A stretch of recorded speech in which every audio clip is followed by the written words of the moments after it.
मलंगड मुक्तीसाठी गेली 40 वर्ष संघर्ष सुरू आहे। मात्र आता यात्रेकरूंसाठी रेल्वे सुरू केल्यानं शिवसेना ठाकरे गटाचे नेते आणि ठाण्याचे माजी खासदार राजन विचारे यांनी राज्य सरकारचे आभार मानले।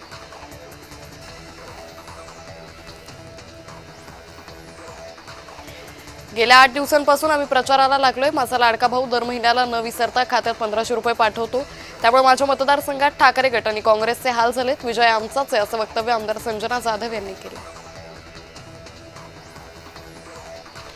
मी गेली काही महिने चूप बसू नये त्याची काही कारण आहेत। शांत बसलेलं बरं आहे। जे होईल ते होईल। माझा बाप जो निर्णय घेईल तो निर्णय आम्ही घेऊ असं म्हणत जितेंद्र आव्हाडांनी राष्ट्रवादीच्या विलीनीकरणावर भाष्य केलं। चौकशीत सगळं समोर येईल। सोन्यासारखी माणसं गेली ती परत कशी येणार? दादांचं वडिलांचं छत्र हरपलं अशी भावना मंत्री छगन भुजबळांनी व्यक्त केली।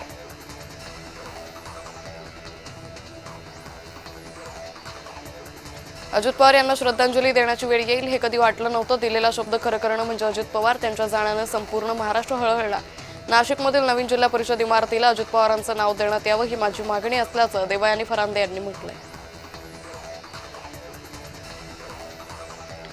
मंत्री भरत गोगावले यांना रायगडचे पालकमंत्री करायचं असेल तर आगामी काळातील जिल्हा परिषद आणि पंचायत समिती निवडणुकीच्या रिंगणात उतरलेल्या शिवसेनेच्या सर्व जागा निवडून द्या असं वक्तव्य मंत्री भरत गोगावले यांचे पुत्र विकास गोगावले यांनी केलं। राष्ट्रवादी काँग्रेसच्या गटनोंदणीत अडथळा आला। कागदपत्रांची कमतरता असल्यानं मंगळवारी गटनोंदणी केली जाईल। संजय राऊतांनी अजितदादा यांच्या अपघातावर वाटेल ते बोलू नये। अजित पवार गेल्यानं महाराष्ट्र दुःखात आहे। पुन्हा फाईल विषय काढायचा घातपात आहे असा संशय व्यक्त करायचा हे योग्य नाही असं मंत्री गिरीश महाजन यांनी म्हटलंय।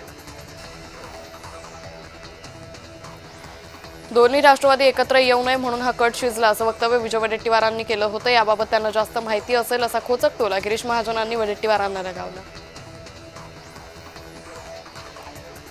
नागपूर महानगरपालिकेत महिलांचं वर्चस्व प्रस्थापित होणार आहे। महापौर उपमहापौर आणि स्थायी समिती सभापती ही तिन्ही महत्त्वाची पदं महिलांकडे जाणार आहेत। महापौर पदासाठी नीता ठाकरे, उपमहापौर पदासाठी लीला हातीबेळे तर स्थायी समिती सभापती पदासाठी शिवानी दानी यांनी अर्ज केले। अजित पवारांच्या आठवणींनी सर्वपक्ष नेत्यांचे डोळे पाणावले। सोलापुरात सर्वपक्ष शोकसभा संपन्न झाली। अजित पवारांच्या निधनानं राज्याच्या राजकारणात न भरून येणारी पोकळी भाजप आमदार विजयकुमार देशमुखांनी व्यक्त केली। कोल्हापूरच्या महापौर पदासाठी महायुती आणि महाविकास आघाडीकडून महापौर पदासाठी उमेदवारी अर्ज भरलेत। महायुतीला बहुमत असल्यानं महापौर उपमहापौर पदावर महायुतीचा सरस ठरणार आहे। उमेदवारांनी अचानक उमेदवारी अर्ज मागे घेतले। त्यांना डिवचणारे फलक मुंबई गोवा महामार्गावर लागले होते। यावर ठाकरे गटाचे माजी आमदार वैभव नाईकांनी प्रतिक्रिया दिली। महायुती पैशांचा वापर करून बिनविरोध उमेदवार निवडून आणते असा आरोप त्यांनी केला। शिवसेना आणि भाजपच्या नगरसेवकांनी कोकण भवनामध्ये आपला गट स्थापन केला। शिवसेनेच्या 29 आणि भाजपच्या 89 नगरसेवकांनी आपली गटनोंदणी केली। भाजप गटनेते गणेश खणकर यांनी ही माहिती दिली। राष्ट्रवादी अजित पवार गटाच्या ठाणे जिल्हाध्यक्ष नजीब मुल्ला यांनी दादांच्या आठवणींना उजाळा दिला। विधानसभेची निवडणूक हरल्यानंतरही दादांनी सांगितलं की तू खचून जाऊ नकोस, मी तुझ्या पाठीशी आहे अशी आठवण नजीब मुल्ला यांनी सांगितली। ओबीसी नेते नवनाथ वाघमारे यांनी अंजली दमानियांवर टीका केली आहे। दमानिया सुपारी घेऊन ओबीसी नेत्यांना टार्गेट करताय अशी टीका परभणीतल्या प्रचार सभेदरम्यान वाघमारे यांनी केली।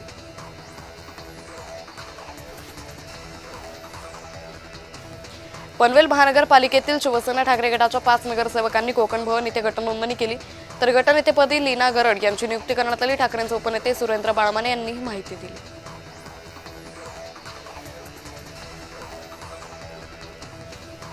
दोन्ही राष्ट्रवादी एकत्र येण्याच्या विलीनीकरणाबाबत सकारात्मक निर्णय झाला होता। बैठका पार पडल्या होत्या। या बैठकीमध्ये 2000% विलीनीकरण दोन्ही राष्ट्रवादीचे करण्यात येणार असल्याचं वक्तव्य शरद पवार गटाचे आमदार जितेंद्र आव्हाड यांनी केलं।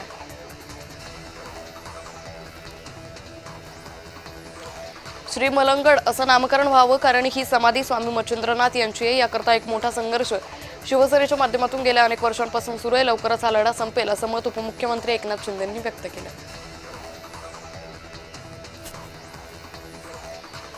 एकनाथ शिंदेंमध्ये मला गोपीनाथ मुंडे यांची झलक दिसते। एकनाथ शिंदे यांच्याकडे लोकनेता म्हणून पाहू शकतो। लोकनेता शिंदे यांच्यासारखा असावा असं वक्तव्य प्रकाश महाजन यांनी केले। चंद्रपूर महानगरपालिकेतील विजय वडेट्टीवार गटातले 20 नगरसेवक गटनोंदणीसाठी नागपुरातील विभागीय आयुक्त कार्यालयात आले। महापौर कोण होणार याकडे चंद्रपूरकरांचं लक्ष लागलंय.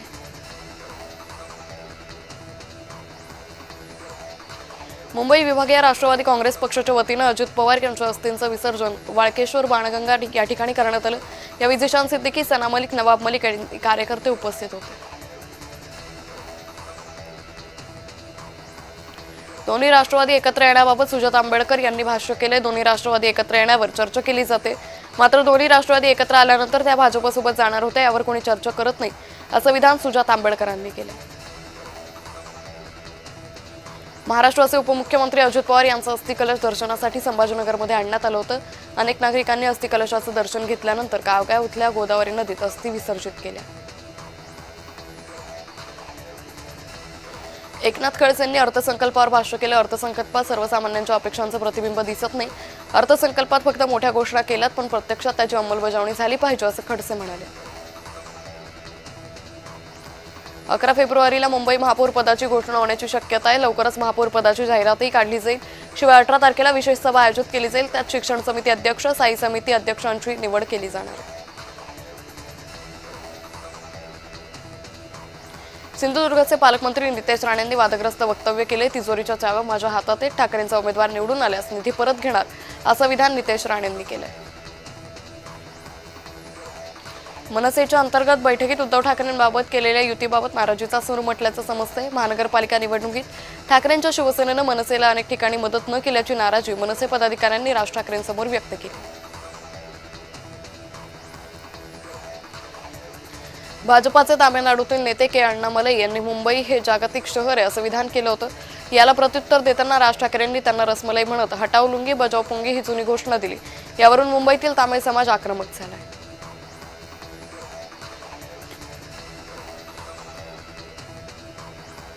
अजित पवारांच्या अस्थींचं दर्शन भाजप आमदार निरंजन डावखरे यांनी घेतलं. यावेळी डावखरे यांनी अजित पवारांच्या जुन्या आठवणींना उजाळा दिला. यावेळी डावखरे भावुक झाले. महाराष्ट्राच्या नवनियुक्त उपमुख्यमंत्री सुनेत्रा पवार यांनी यशवंतराव चव्हाण स्मृतीस्थळाला भेट दिली. सुनेत्रा पवार यांनी नवीन राजकीय इनिंगची सुरुवात केली आहे. कराड येथील प्रीतिसंगमावर माजी मुख्यमंत्री यशवंतराव चव्हाण यांच्या समाधीचं दर्शन घेतलं. संजय राऊत यांना बजेटमधलं काही कळत नाही असं नवनाथ बन यांनी टीका केली आहे. देवेंद्र फडणवीस यांचं पुस्तक वाचा, अर्थसंकल्प कसा वाचावा हे समजेल असंही बन यांनी म्हटलंय. विरोधक खोटं पसरवण्याचं काम करत आहे. अपघाताची पूर्ण चौकशी केली जाणार आहे. दोषी असेल तर कारवाई नक्कीच होईल. अजित पवार यांचा अपघात दुर्दैवी हे सगळ्यांना माहिती आहे. अपघाताचं दुःख सर्वांनाच आहे, मात्र राजकीय पोळी भाजण्याचा प्रयत्न होतोय हे दुर्दैवी असं बन म्हणाले. मंगळवारी दिल्लीत बैठक आहे आणि त्या बैठकीत जे ठरेल ते यापुढे निर्णय घेतला जाईल. आमचे नगरसेवक गट स्थापनेसाठी आग्रही आहे. वेळ कमी आहे, त्यामुळे आजच्या गट स्थापनेसंदर्भात हायकमांडशी चर्चा करून पुढचा निर्णय घेतला जाईल असं विजय वडेट्टीवार म्हणाले. मुख्यमंत्री फडणवीसांनी विलिनीकरणाबाबत अजित पवारांनी भाजपला सांगितलं असतं असं विधान केलं. यावर विजय वडेट्टीवारांनी टीका केली. भाजप म्हणेल त्याच पद्धतीने राष्ट्रवादी पक्ष चालतो का असा सवाल वडेट्टीवारांनी उपस्थित केला. अजित पवार आणि फडणवीस यांची जवळीक होती म्हणून ते वक्तव्य असेल, आम्हाला कल्पना नाही, मात्र वरिष्ठ पातळीवर काय घडलं त्यांनाच माहिती असं म्हणत संजय शिरसाटांनी फडणवीसांच्या विधानाचं समर्थन केलं. जालना आणि हिंगोली इथल्या वसतिगृहामधील जेवणात अळ्या सापडल्या. या प्रकरणी आयुक्त मुंडे यांना सूचना केल्या. तातडीनं कंत्राटदार अधिकाऱ्यांवर गुन्हा दाखल करा असं संजय शिरसाटांनी म्हटलंय.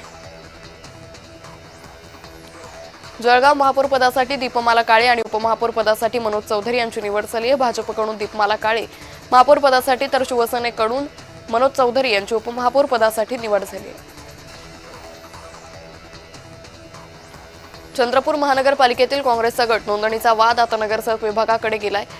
नागपूर विभागीय आयुक्तांकडे धानोरकर गटानं नोंदणीचा अर्ज केला होता. यावर वडेट्टीवार गटानं आक्षेप घेत विभागीय आयुक्तांकडे तक्रार नोंदवली होती.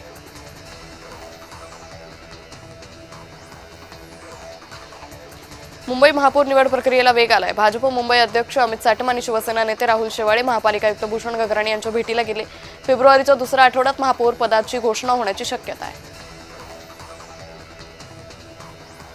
उपमुख्यमंत्री सुनेत्रा पवार यांनी विदीप जाधव यांच्या कुटुंबियांची भेट घेतली. त्यांच्या पत्नी आणि 2 मुलं यांचं सांत्वन केलं. यावर जाधव यांच्या पत्नीची प्रतिक्रिया आली आहे समोर.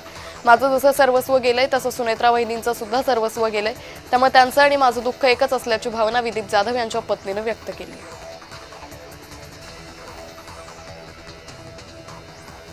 कराडच्या दुर्गम भागातील सडा वाघापूर गावातील शकुंतला काकडे या बेघर राजूला शंभूराज देसाई यांनी मदत केली। 85 वर्षाच्या निराधार राजूला एका महिन्यात घर बांधून देत निवारा दिलाय। देसाई सडा वाघापूर इथं प्रचार सभेसाठी आले असता अजूनने आभार मानले आणि भरभरून आशीर्वादही दिले। उत्तर मुंबईतील भाजप नगरसेवकांनी नोंदणीपूर्वी अटल बिहारी वाजपेयींना अभिवादन केलं। त्यानंतर सर्व नगरसेवक बृहन्मुंबई महानगरपालिका मुख्यालयाकडे मार्गस्थ झाले। अटलजींच्या राष्ट्रभक्ती आणि विकासाभिमुख विचारधारेची प्रेरणा घेऊन मुंबईचा सर्वांगीण विकास करणार असा संकल्पही यावेळी व्यक्त केला। अजित पवार यांच्या हस्ते मंत्री छगन भुजबळ यांनी येवल्यात आणल्या। नाशिकचा उत्तर महाराष्ट्रातील नंदुरबार, धुळे, जळगाव, अहिल्यानगर इथल्या जिल्हाध्यक्षांकडे त्यांनी हे अस्थि कलश दिले।